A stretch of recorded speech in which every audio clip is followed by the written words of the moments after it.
శ్రీమతే రామానుజన్మ అందరికీ దాసోహమండి. ఈరోజు ధనుర్మాసంలో 18వ రోజు. నిన్నటి పాసురంలో గోపికలు నందయ్య సోదరుల్ని మేల్కొల్పారు. ఆ తర్వాత కృష్ణుడిని మేల్కొల్పితే ఆయన నిద్ర లేవలేదు. బలరాముణ్ణి మేల్కొల్పి ఆ తర్వాత తెలివి తెచ్చుకొని నీలాదేవి ద్వారా, అంటే అమ్మ ద్వారా కదా మనం స్వామిని ఆశ్రయించాలి అని అనుకున్నారు. కాబట్టి నీలాదేవిని ముందుగా మేల్కొల్పుతున్నారు. ఈరోజు పాసురంలో మనం అమ్మని ఆశ్రయిస్తాం, అమ్మ స్వామిని ఆశ్రయిస్తుంది. అమ్మ మన మొరల్ని వింటుంది, స్వామికి వినిపిస్తుంది. భగవంతుణ్ణి మనం ఆశ్రయించడంలో అమ్మ పురుషకారమే ముఖ్యమైన సాధనం. అమ్మ నిర్హేతుక కృపయే మనకు శరణం.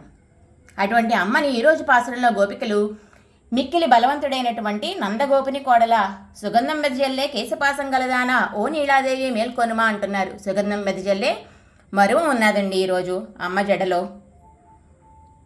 నీ భావగుణాలను కీర్తించడానికి మేము వచ్చాం. నువ్వు సంతోషంతో లేచి ఎర్ర తామరని పొలిన నీ చేతితోటి తలుపు గడియని తెరువుము అంటూ ప్రార్థిస్తున్నారు ఈరోజు పాసనంలో గోపికలు నీలాదేవిని. ఈరోజు మన పాలకొల్లు అష్టభుజ లక్ష్మీనారాయణ స్వామివారి సన్నిధిలోని ఆండాళ్ళమ్మ జడ ఇలా అందంగా అలంకరించబడి ఉందండి. శ్రీమతే రామానుజాయ నమః.